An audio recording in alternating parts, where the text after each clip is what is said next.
By bringing the first developmental player idea in, we had a place for USports athletes, a stage now for them to perform on. And that was so important to us. Now Hildebrand for the win, got it! On rosters like we're seeing this year with Simon Hildebrand, Diego Mafia, they're playing for their teams. In all aspects, they're all going to go back to their team and be better and make USports better because of the experience that they'll bring with them. Lions pushing back the other way. That pass out eyes and TJ Law put it on ice. TJ Law, guys who are beginning it like myself right now, and David One-Cat, guys like that, or even myself might be the first to do it, but it's going to happen a lot more, and it's going to be proven a lot more that USports players can be professionals.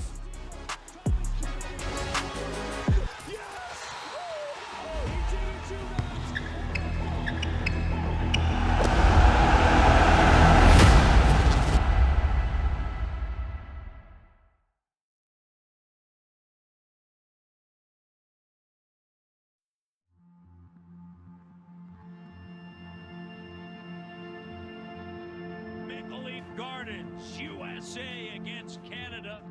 Thomas Kennedy, the all-time leading scorer in the history of the University of Windsor, to jump center. And Canada comes away with the opening tip. Tom is, we proudly say, a blue-collar boy.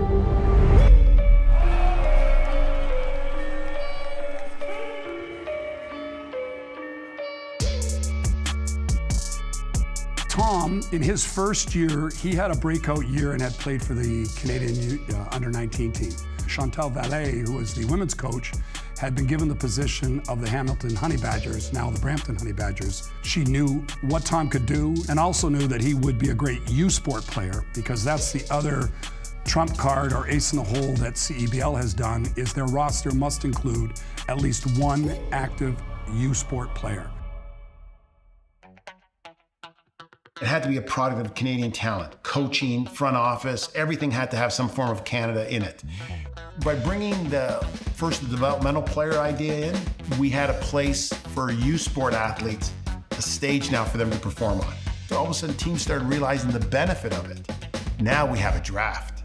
With the number 3 pick, with the 6th pick, with our first pick, the Scarborough Shooting Stars select David Debo One-Cat, Mason Boursier, Diego Mafia, the Manitoba Bison's Simon Hildebrand. Lines down, and Simon Hildebrand knocks down another one. Has been out of his mind tonight. Boursier watched by Hill.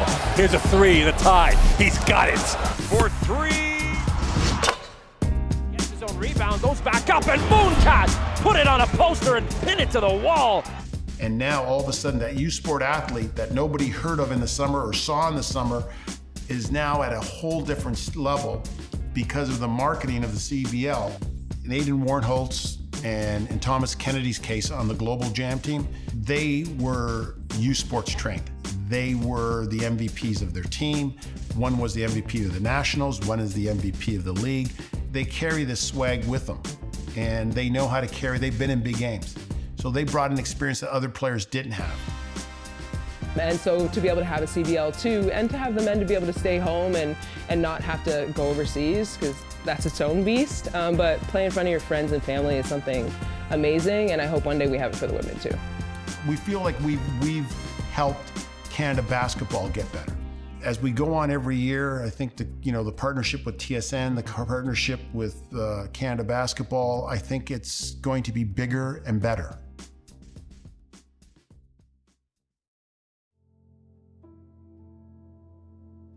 Get compensated for the game that I love.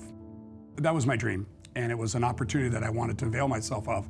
That is obviously what my son has availed himself of, is the CEBL, which has just blossomed over the 5 years. My earliest memory of organized basketball is winning a gold medal for my local club in like Division III when I was in grade 3. My dad's still coaching me, as he did for many, many years, and that'd be probably my earliest memory in organized official basketball.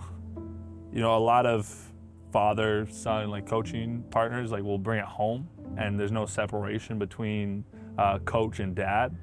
But from early on, I think he made, whether he had 2 test runs with my older siblings, we had a very solid separation between when we're in a basketball gym, when we're shooting, whatever it is, you're my coach. But like when we're at home, you're my dad. Like to a point where one day, like after practice, and he was the one in the gym yelling at us, but I got in the car and started complaining about coach and how he was being, rude to the whole team, making us run for no reason, like what was going on. And that was just a dynamic that we always had. So it was great to never have any misbalance in between like him being my dad and also being my coach.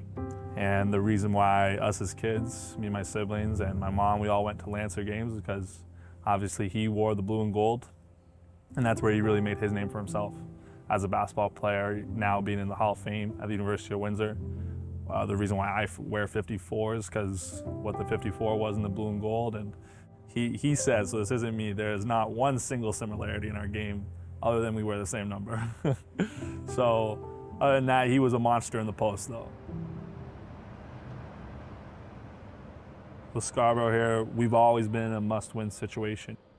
I think sometimes we put that pressure on ourselves because we know the brand that we carry and how successful we want to be.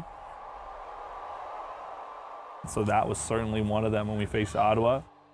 Dang was playing really well. The play right before that, and obviously no one's gonna remember the play right before that, was the exact same sequence. There was a high ball screen, I switched off onto him, and he went left hand to a pull-up jumper and hit it. They rely on him, and Adele makes it a one-point game. And I switch off onto one of the best offensive players in the league.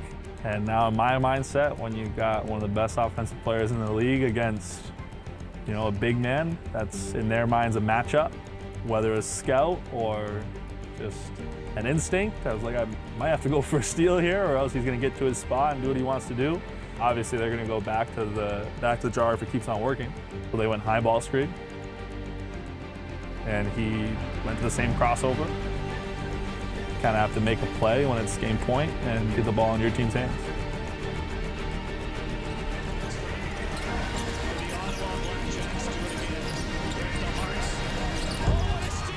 So lucky enough, I was able to get a poke and then went downhill.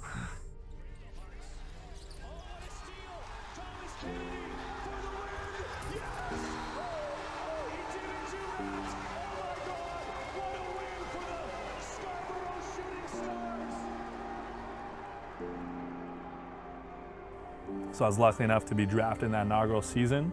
I had the opportunity to go through 2 weeks of training camp with Hamilton, and that began what has since been the biggest things I've gained from playing the CEBL, which is those are the first connections I made.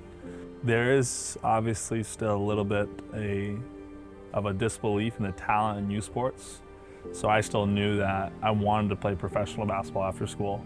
And I'm gonna need something a little bit more to prove that I can play at that level.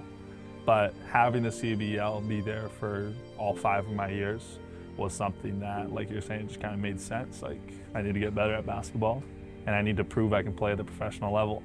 So having the 2-month season of the CEBL just fits right in and perfect for that. I think USports players are still gonna be a big part of it, but obviously the biggest message and the biggest goal of the CEBL is always to show home talent on home soil, and we continue to do that, and things continue to happen, and just the product that we put out is amazing.